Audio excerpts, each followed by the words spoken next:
Mind tonic ಚಾನೆಲ್ನ ಇಂದಿನ ಸಂಚಿಕೆಗೆ ಎಲ್ಲರಿಗೂ ಸ್ವಾಗತ. ನೋಡಿ, ಜೀವನದಲ್ಲಿ ನಮ್ಮೆಲ್ಲರಿಗೂ ಬಯಕೆಗಳಿರುತ್ತೆ, ಕನಸುಗಳಿರುತ್ತೆ. ಸೊ ಈ ಕನಸುಗಳನ್ನು ನನಸು ಮಾಡುವಾಗ ನಾವೇನೋ ಒಂದು ಪ್ರಯತ್ನ ಪಡ್ತಾ ಇರ್ತೀವಿ. ಈ ಪ್ರಯತ್ನದಲ್ಲಿ ಏನೋ ಒಂದು ಗಾಬರಿ, ಆತಂಕ ಆಗಿ ನಾವು ಹಿಂಜರಿತಾ ಇರ್ತೀವಿ. ಸೊ ಅದೊಂದು ಮನೆ ತೊಗೋಬೋದು ಅಂತಿರ್ಬೋದು, ಅಥವಾ ಒಂದು ಕಾರ್ ತೊಗೊಳೋದಕ್ಕಿರ್ಬೋದು, ಅಥವಾ ಏನೋ ಒಂದು ಬಿಸ್ನೆಸ್ ಸ್ಟಾರ್ಟ್ ಮಾಡೋಣಪ್ಪ ಅಂತ ಇರ್ಬೋದು, ಇಲ್ಲ ನಾವು ಒಂದು ಭಾಳ ಸಂಗಾತಿಯನ್ನು ಆಯ್ಕೆ ಮಾಡ್ಕೊಳ್ಳುವಂಥ ಒಂದು ಸಂದರ್ಭ ಇರ್ಬೋದು, ಇಲ್ಲ ಅಂತಂದರೆ ನಮಗೆ ಬೇಕಾಗಿರೋ ಒಂದು ಉದ್ಯೋಗನ ಹುಡುಕೋದ್ರಲ್ಲಿರ್ಬೋದು, ನಮ್ಗೆ ಇಷ್ಟ ಆಗಿದ್ದನ್ನು ಕಲಿಯೋದ್ರಲ್ಲಿರ್ಬೋದು, ಏನೇ ಆಗಿರ್ಬೋದು, ಎಲ್ಲ ಪ್ರಯತ್ನದಲ್ಲೂ ನಾವು ಏನೋ ಗಾಬರಿ ಪಟ್ಟು ಹಿಂಜರಿತಾ ಇರ್ತೀವಿ. ನಮ್ಮ ಒಳ ಮನಸ್ಸು ಹೇಳ್ತಾ ಇರುತ್ತೆ ನಮಗೆ, ಇಲ್ಲ ನಿನ್ನ ಕೈಲಿ ಸಾಧ್ಯ ಇಲ್ಲ, ಬಿಟ್ಬಿಡು, ನಿನ್ನ ಕೈಲಿ ಅಷ್ಟೊಂದು ಸ್ಟ್ರೆಂತ್ ಇಲ್ಲ, ಸಾಮರ್ಥ್ಯ ಇಲ್ಲ, ಇದು ನಿನ್ನ ಕೈಲಿ ಸಾಧ್ಯ ಇಲ್ಲ, ಮುಂದೆ ಹೋಗ್ಬೇಡ, ನಿನಗೆ ಇದರಿಂದ ತೊಂದರೆ ಆಗುತ್ತೆ ಅಂತ ಹೇಳ್ತಾ ಇರುತ್ತೆ. ಜೊತೆಗೆ ಯಾರು ಏನಾರು ಅಂದ್ಕೊಂಡ್ಬಿಡ್ತಾರೆ, ಅವ್ರೇನು ಅಂದ್ಕೊಳ್ತಾರೋ, ಇವ್ರೇನು ಅಂದ್ಕೊಳ್ತಾರೋ, ನಿನಗೇನಾದ್ರು ಅಪಾಯ ಆಗಿಬಿಟ್ರೆ ಅದಕ್ಕೋಸ್ಕರ ಇದನ್ನ ಟ್ರೈ ಮಾಡಬೇಡ, ಬಿಟ್ಬಿಡು ಅಂತ ನಮ್ಮ ಒಳ ಮನಸ್ಸು ಹೇಳ್ತಾ ಇರುತ್ತೆ. ನಾವೇನು ಮಾಡ್ತೀವಿ, ಹೌದೇನೋ ಅಂತ ಹೇಳ್ಬಿಟ್ಟು ಸುಮ್ಮನಾಗ್ಬಿಡ್ತೀವಿ. ಇದು ಏನಕ್ಕಾಗತ್ತೆ ಅಂತಂದರೆ, ನಮ್ಮ ಮೇಲೆ ನಮಗೆ ವಿಶ್ವಾಸ ಇರೋದಿಲ್ಲ, ನಮ್ಮ ಮೇಲೆ ನಮಗೆ ಒಂದು ಸೆಲ್ಫ್ ಡೌಟ್ ಇರುತ್ತೆ. ಅಂದರೆ ಒಂದು ಸಂಶಯ, ನನ್ನಲ್ಲಿ ಏನಿದೆ ಏನಿಲ್ಲ, ನನ್ನ ಕೈಲಿ ಏನು ಸಾಧ್ಯ ಆಗುತ್ತೆ ಏನು ಸಾಧ್ಯ ಆಗಲ್ಲ ಅನ್ನೋ ಒಂದು ಕ್ಲಾರಿಟಿನೇ ಇರಲ್ಲ. ಸೊ ಹಾಗಾಗಿ ನಮ್ಮ ಮೇಲೆ ನಮಗೆ ವಿಶ್ವಾಸ ಇರಲ್ಲ, ನಮ್ಮ ಮೇಲೆ ನಾವು ವಿಶ್ವಾಸನ ಕಳ್ಕೊಂಡ್ಬಿಟ್ಟಿರ್ತೀವಿ. ಹಾಗಾಗಿ ನಾವು ಏನೇ ಒಂದು ಮಾಡಬೇಕು ಅಂತ ಮುಂದೆ ಹೋದ್ರೂ ಅಲ್ಲಿ ಭಯ ಆಗ್ಬಿಟ್ಟು ಹಿಂದೆ ಬಂದ್ಬಿಡ್ತೀವಿ. ಸೊ ಇದಕ್ಕೆ ನಮ್ಗೆ ಏನು ಬೇಕಪ್ಪ ಅಂತಂದರೆ, ನಮ್ಮ ಮೇಲೆ ನಮಗೆ ವಿಶ್ವಾಸ, ಅಂದರೆ ಆತ್ಮವಿಶ್ವಾಸ, ಅಂದರೆ ಕಾನ್ಫಿಡೆನ್ಸ್. ನಮ್ಮ ಮೇಲೆ ನಮಗೆ ಆತ್ಮವಿಶ್ವಾಸ ಇಲ್ಲ ಅಂತಂದರೆ, ಕಾನ್ಫಿಡೆನ್ಸ್ ಇಲ್ಲ ಅಂತಂದರೆ, ನಾವು ಬಯಸಿದ್ದನ್ನ ನಾವು ಪಡೆಯೋದಕ್ಕೆ ಸಾಧ್ಯ ಆಗಲ್ಲ, ನಮ್ಮ ಕನಸನ್ನು ನನಸು ಮಾಡ್ಕೊಳ್ಳೋದಕ್ಕೆ ಸಾಧ್ಯ ಆಗಲ್ಲ. ಹಾಗಾಗಿ ನಮ್ಮೆಲ್ಲರಲ್ಲೂ ಈ ಒಂದು ಆತ್ಮವಿಶ್ವಾಸನ ನಾವು ಬೆಳೆಸ್ಕೊಳ್ಳೋದು ಬಹಳ ಮುಖ್ಯ ಆಗುತ್ತೆ. ಸೊ ಯಾಕೆ ಈ ಆತ್ಮವಿಶ್ವಾಸ ಇರುತ್ತೋ ಅವರು ಹೆದರಲ್ಲ, ಅವರು ಸೋಲೋ ಹೆದರಿರಲ್ಲ ಅವ್ರಿಗೆ, ಅಥವಾ ಬೇರೆಯವ್ರು ಏನು ಅಂದ್ಕೊಂಡ್ಬಿಡ್ತಾರೆ ಅನ್ನೋ ಒಂದು ಸಂಕೋಚ ಇರೋದಿಲ್ಲ, ಅಪಾಯಕ್ಕೀಡಾಗ್ಬಿಟ್ರೆ ಅನ್ನೋ ಒಂದು ಭಯ ಇರಲ್ಲ. ಏನೇ ಆಗಲಿ ಪರವಾಗಿಲ್ಲ, ಟ್ರೈ ಮಾಡೋಣ, ನಾನು ಪ್ರಯತ್ನ ಪಡ್ತೀನಿ, ಅಲ್ಲಿ ಏನಾಗುತ್ತೋ ಅದನ್ನು ಎದುರಿಸೋಣ, ನೋಡೋಣ ಏನಾಗುತ್ತೆ ಅಂತ ಅವರು ಮುಂದೆ ಹೋಗ್ತಾರೆ. ಯಾಕಂದರೆ ಅವರ ಸಾಮರ್ಥ್ಯಗಳ ಮೇಲೆ ಅವ್ರಿಗೆ ಅಷ್ಟೊಂದು ವಿಶ್ವಾಸ ಇರುತ್ತೆ. ಅದೇ ಯಾರಿಗೆ ಆತ್ಮವಿಶ್ವಾಸ ಇರುತ್ತೋ ಅವ್ರಿಗೆ ವಿಪರೀತ ಹೆದರಿಕೆ, ವಿಪರೀತ ಗಾಬರಿ, ಆತಂಕ, ನಾನು ಎಲ್ಲಿ ತೊಂದರೆ ಸಿಕ್ಕಾಕೊಂಡ್ಬಿಡ್ತೀನಿ, ನಾವು ಬೇರೆಯವ್ರು ಏನು ಅಂದ್ಕೊಂಡ್ಬಿಡ್ತಾರೋ, ಅವ್ರನ್ನ ನೋಡಿ ನಗ್ಬಿಡ್ತಾರೆ, ಆಡ್ಕೊಂಡ್ಬಿಡ್ತಾರೆ, ನನಗೆ ಅವಮಾನ ಆಗಿಬಿಡುತ್ತೆ ಅಂತ ಹೇಳಿಬಿಟ್ಟು ಅವರು ಒದ್ದಾಡ್ತಾ ಇರ್ತಾರೆ. ಮುಂದೆ ಹೋಗೋಕ್ಕೂ ಆಗಲ್ಲ, ಹಿಂದೇನೂ ಹೋಗೋಕ್ಕಾಗಲ್ಲ, ಒಂದು ಪರಿಸ್ಥಿತಿ ಒಳಗೆ ಸಿಕ್ಕಾಕೊಂಡು ಕೂತ್ಕೊಂಡ್ಬಿಡ್ತಾರೆ. ಸೊ ಹಾಗಾಗಿ ಈ ಆತ್ಮವಿಶ್ವಾಸನ ನಾವು ಬೆಳೆಸ್ಕೊಂಡ್ರೆ ಏನೇ ಬರಲಿ ಪರಿಸ್ಥಿತಿ, ಅದನ್ನು ಎದುರಿಸಿ ಮುಂದೆ ಹೋಗೋ ಒಂದು ಧೈರ್ಯ ಮತ್ತು ದಿಟ್ಟತನ ನಮ್ದಾಗತ್ತೆ. ಹಾಗಾಗಿ ನಾವು ಈ ಆತ್ಮವಿಶ್ವಾಸನ ಬೆಳೆಸ್ಕೊಳ್ಳೋದು ಬಹಳ ಮುಖ್ಯ. ಈ ಆತ್ಮವಿಶ್ವಾಸನ ಬೆಳೆಸ್ಕೋಬೇಕು ಅಂತಂದರೆ ಮೊದಲು ನಾವೇನು ಮಾಡಬೇಕು ಅಂತಂದರೆ, ನಮ್ಮ ಮೇಲೆ ನಾವು ಅರಿವು, ಅಂದರೆ ಸ್ವಜಾಗೃತಿನ ನಾವು ಮೂಡಿಸ್ಕೋಬೇಕು. ನಮ್ಮ ಮೇಲೆ ನಮಗೆ ಅರಿವು ಮೂಡಿದಾಗ ನಮ್ಮ ಮೇಲೆ ನಮಗೆ ವಿಶ್ವಾಸ ಬರೋ ಸಾಧ್ಯತೆಗಳು ಹೆಚ್ಚಾಗಿರುತ್ತೆ.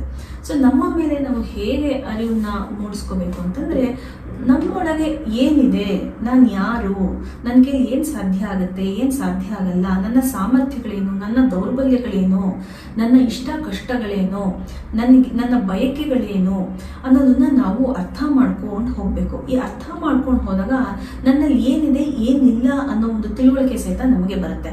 ಆ ತಿಳುವಳಿಕೆ ಬಂದ ತಕ್ಷಣ ನಮ್ಮಲ್ಲಿ ಏನಿದೆ ಅನ್ನೋದ್ರ ಮೇಲೆ ನಾವು ವಿಶ್ವಾಸನ ಬೆಳೆಸ್ಕೊಂಡು ಹೋಗ್ತೀವಿ. ಆ ವಿಶ್ವಾಸ ಬೆಳೆದಾಗ ಅದನ್ನು ಪರಿಸ್ಥಿತಿಗೆ ತಕ್ಕ ಹಾಗೆ ಅದನ್ನು ಬಳಕೆ ಮಾಡ್ಕೊಳ್ಳೋ ಒಂದು ವಿದ್ಯೆನೂ ನಮಗೆ ಗೊತ್ತಾಗ್ತಾ ಹೋಗುತ್ತೆ. ಸೊ ಆ ಕಾರಣಕ್ಕಾಗಿ ಫಸ್ಟು ನಮ್ಮ ಮೇಲೆ ನಾವು ಅರಿವನ್ನು ಮೂಡಿಸ್ಕೊಳ್ಳೋದು ಬಹಳ ಮುಖ್ಯ. ಈ ಅರಿವು ಇಲ್ಲ ಅಂತಂದರೆ ವಿಶ್ವಾಸನ ಬೆಳೆಸ್ಕೊಳ್ಳೋದಕ್ಕೆ ಸಾಧ್ಯ ಆಗಲ್ಲ. ಉದಾಹರಣೆಗೆ, ನೀವೊಂದು ಕತ್ಲು ರೂಮಲ್ಲಿ ಹೋದಾಗ ಅಲ್ಲಿ ಏನಿದೆ ಇಲ್ಲ ಅಂತ ನಿಮಗೆ ಗೊತ್ತಾಗಲ್ಲ. ಯಾರಿದ್ದಾರೆ, ಅಲ್ಲಿ ಏನಾದ್ರು ತೊಂದರೆ ಆಗ್ತಾ ಇದೆಯೋ ಏನೂ ಗೊತ್ತಾಗಲ್ಲ, ಯಾಕಂದರೆ ಅಲ್ಲಿ ಕತ್ಲು. ಅದೇ ಅದೊಂದು ಲೈಟ್ ಹಾಕಿದಾಗ ಏನಾಗುತ್ತೆ, ಎಲ್ಲ ಕ್ಲಿಯರ್ ಆಗಿ ಕಾಣಿಸ್ತುತ್ತೆ.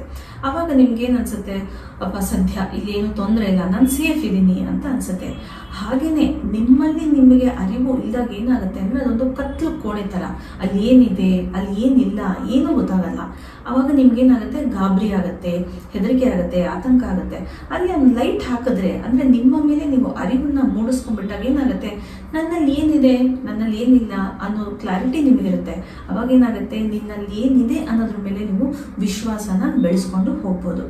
ಹಾಗಾಗಿ ಫಸ್ಟು ನಾವು we should become self aware. ಅಂದರೆ ನಮ್ಮ ಮೇಲೆ ನಾವು ಅರಿವನ್ನು ಮೂಡಿಸ್ಕೊಂಡಾಗ ಮಾತ್ರ ನಮ್ಮ ಮೇಲೆ ನಾವು ಆತ್ಮವಿಶ್ವಾಸವನ್ನು ಮೂಡಿಸ್ಕೊಳ್ಳೋದಕ್ಕೆ ಸಾಧ್ಯ ಆಗುತ್ತೆ. ಇನ್ನು ಈ ಆತ್ಮವಿಶ್ವಾಸವನ್ನು ಬೆಳೆಸ್ಕೊಂಡಾಗ ಏನಾಗುತ್ತೆ ಅಂತಂದರೆ, ನಮ್ಮ ಮಾತಿನಲ್ಲಾಗಲಿ, ನಮ್ಮ ನಡತೆನಲ್ಲಾಗಲಿ, ಅಥವಾ ನಮ್ಮ ಬಾಡಿ ಲ್ಯಾಂಗ್ವೇಜ್ನಲ್ಲಾಗಲಿ ಅದನ್ನು ಬೇರೆಯವರು ಕಾಣ್ಬೋದು, ನಾವು ಕಾಣ್ಬೋದು. ಹೇಗೆ ಅಂದರೆ, ನಮ್ಮ ಮಾತು ತುಂಬ ಸ್ಪಷ್ಟವಾಗಿರುತ್ತೆ, ಭಯ ಇರಲ್ಲ, ನಮ್ಮ ಧ್ವನಿನಲ್ಲಿ ಭಯ ಕಾಣ್ತಾ ಇರಲ್ಲ, ಅಥವಾ ನಮ್ಮ ನಡತೆನಲ್ಲಿ ಒಂದು ಧೈರ್ಯತನ ಇರುತ್ತೆ, ಒಂದು ದಿಟ್ಟತನ ಇರುತ್ತೆ. ನಮ್ಮ ಬಾಡಿ ಲ್ಯಾಂಗ್ವೇಜಲ್ಲಿ ಅಂದರೆ ನಾವು ಕೂತ್ಕೊಂಡಾಗಲಿ ನಿಂತ್ಕೊಂಡಾಗಲಿ ಯಾರಿಗೆ ಆತ್ಮವಿಶ್ವಾಸ ಇರುತ್ತೋ ಅವರ ಬೆನ್ನು ಮತ್ತು ಭುಜ ಯಾವಾಗಲೂ ನೇರವಾಗಿರುತ್ತೆ. ಆಮೇಲೆ ಅವರು ಯಾರ್ದಾರ ಜೊತೆ ಮಾತಾಡುವಾಗ ಕಣ್ಣಲ್ಲಿ ಕಣ್ಣಿಟ್ಟು ನೋಡ್ತಾರೆ. ಅದೇ ಆತ್ಮವಿಶ್ವಾಸ ಯಾರಿಗೆ ಇರಲ್ವೋ, ಕಾನ್ಫಿಡೆನ್ಸ್ ಇರಲ್ವೋ ಅಂಥವ್ರು ಕೂತ್ಕೊಳ್ಳೋವಾಗ ಒಂಥರ ಬೆನ್ನನ್ನಾಗಲಿ ಭುಜನಾಗಲಿ ಒಂಥರ ಬಗ್ಗಿಸಿ ಕೂತ್ಕೊಳ್ಳೋದು, ಹೆದರ್ಕೊಂಡು ಕೂತ್ಕೊಳ್ಳೋದು, ಯಾರು ಮಾತಾಡಬೇಕಾದ್ರೆ ಅವ್ರ ಮುಖ ನೋಡದೆ, ಅವ್ರ ಕಣ್ಣು ನೋಡದೆ ಬೇರೆ ಕಡೆ ನೋಡಿ ಮಾತಾಡುವಂಥದ್ದು, ಇಂಥದನ್ನೆಲ್ಲ ನಾವು ಕಾಣಬಹುದು. ಸೊ ಇನ್ನು ಎರಡನೇದು ಏನಪ್ಪ ಅಂತಂದರೆ, ನಮ್ಮ ಮೇಲೆ ಗಮನನ ನಾವು ಹರಿಸ್ಕೊಳ್ಳೋದನ್ನು ಕಲ್ತ್ಕೋಬೇಕು.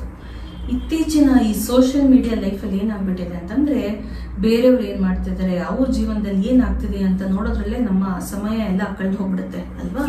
ಆದರೆ ಇದ್ರ ಮಧ್ಯ ನಮ್ಮ ಮೇಲೆ ನಾವು ಗಮನ ಹರಿಸ್ಕೊಳ್ಳೋದನ್ನ ನಾವು ಅಭ್ಯಾಸ ಮಾಡ್ಕೊಂಡು ಹೋಗಬೇಕು. ನಮ್ಮ ಮೇಲೆ ನಾವು ಗಮನ ಹರಿಸೋದು ಅಂತಂದರೆ, ಆಂತರಿಕವಾಗಿ ನನ್ನಲ್ಲಿ ಏನಾಗ್ತಾ ಇದೆ, ನನ್ನಲ್ಲಿ ಏನಿದೆ, ನನ್ನ ಸಾಮರ್ಥ್ಯಗಳೇನು, ನನ್ನ ದೌರ್ಬಲ್ಯತೆಗಳೇನು, ನನ್ನ ಭಾವನೆಗಳೇನು, ನನಗೆ ಯಾವ ಥರ ಆಲೋಚನೆಗಳು ಬರ್ತಾ ಇದೆ, ನನ್ನ ಇಷ್ಟ ಕಷ್ಟಗಳೇನು, ಇದ್ರ ಬಗ್ಗೆ ನಾವು ಗಮನ ಹರಿಸ್ಕೊಂಡು ಹೋಗಬೇಕು. ನಾನು ಎಲ್ಲಿ ಸರಿ ಮಾಡ್ತಾ ಇದ್ದೀನಿ, ನಾನು ಎಲ್ಲಿ ತಪ್ಪು ಮಾಡ್ತಾ ಇದ್ದೀನಿ, ನನ್ನನ್ನು ನಾನು ಹೇಗೆ ಸುಧಾರಿಸ್ಕೊಂಡು ಹೋಗಬೇಕು, ನಾನು ಜೀವನದಲ್ಲಿ ಹೇಗೆ ಬೆಳ್ಕೊಂಡು ಹೋಗಬೇಕು ಅನ್ನೋದ್ರ ಕಡೆ ನಾವು ಗಮನ ಹರಿಸ್ಕೊಂಡು ಹೋಗಬೇಕು. ಆಗೇನಾಗುತ್ತೆ ಅಂತಂದರೆ, ನಮಗೆ ಒಂದು ಕ್ಲಾರಿಟಿ ಸಿಗುತ್ತೆ, ನನ್ನಲ್ಲಿ ಏನಿದೆ, ನನ್ನಲ್ಲಿ ಏನಾಗ್ತಿದೆ ಅನ್ನೋ ಒಂದು ಕ್ಲಾರಿಟಿ ಸಿಕ್ಕಿದಾಗ ಏನಾಗುತ್ತೆ ಅಂತಂದರೆ, ಅಲ್ಲಿ ಒಂದು ಅವೇರ್ನೆಸ್ ಹುಟ್ಕೊಳ್ಳುತ್ತೆ, ಅಂದರೆ ಒಂದು ಅರಿವು ಹುಟ್ಕೊಳ್ಳುತ್ತೆ. ಆ ಅರಿವು ಮೂಡಿದಾಗ ಏನಾಗುತ್ತೆ ಅಂತಂದರೆ, ಅಲ್ಲಿ ಆತ್ಮವಿಶ್ವಾಸ ಬೆಳೆಯೋದಕ್ಕೆ ಸುಲಭ ಆಗ್ತಾ ಹೋಗುತ್ತೆ. ಸೊ ಆ ಕಾರಣಕ್ಕಾಗಿ ನಾವು ನಮ್ಮ ಗಮನವನ್ನು ನಮ್ಮ ಕಡೆ ಹರಿಸ್ಕೊಂಡು ಅಲ್ಲಿ ಸುಧಾರಣೆಗಳನ್ನು ಮಾಡಿಕೊಂಡು ಅಲ್ಲಿ ನಮ್ಮ ವಿಶ್ವಾಸವನ್ನು ಬೆಳೆಸ್ಕೊಂಡು ಹೋಗೋದನ್ನು ನಾವು ಕಲ್ತ್ಕೋಬೇಕು.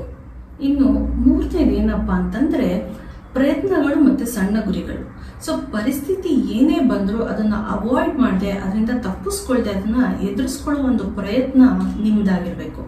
ಅದರಿಂದ ಎಷ್ಟೇ ಕಷ್ಟ ಆಗಲಿ, ಅದರ ಪರಿಣಾಮ ಏನೇ ಆಗಲಿ ಅದನ್ನು ಎದುರಿಸ್ತೀನಿ ಅನ್ನೋ ಒಂದು ಸಂಕಲ್ಪ ನಿಮ್ಮದಾಗಿರಬೇಕು. Yes, I can do it ಅನ್ನೋ ಒಂದು ವಿಶ್ವಾಸ ನಿಮ್ಮದಾಗಿರಬೇಕು.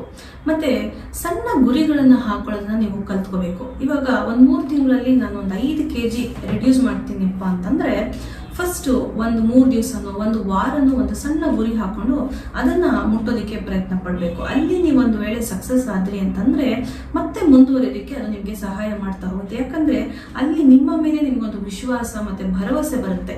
ನಾನು ಇದನ್ನು ಮುಂದುವರಿಸ್ಕೊಂಡು ಹೋಗಬಲ್ಲೆ, ನನ್ನ ಕೈಲಿ ಇದು ಸಾಧ್ಯ ಇದೆ ಅನ್ನೋ ಒಂದು ಭರವಸೆ ನಿಮ್ದಾಗ್ತಾ ಹೋಗುತ್ತೆ. ಸೊ ಆ ಕಾರಣಕ್ಕಾಗಿ ಪರಿಸ್ಥಿತಿ ಬಂದಾಗ ಅದನ್ನು ಎದುರಿಸೋದನ್ನು ಮರಿಬೇಡಿ. ಎಷ್ಟೇ ಭಯ ಆದ್ರೂ ಪರವಾಗಿಲ್ಲ, ಏನೇ ಪರಿಣಾಮ ಆದ್ರೂ ಪರವಾಗಿಲ್ಲ, ಅದನ್ನು ನೀವು ಎದುರಿಸ್ಬೇಕು. ಒಂದು ಪ್ರಯತ್ನ ನಿಮ್ದಾಗಿರ್ಬೇಕು.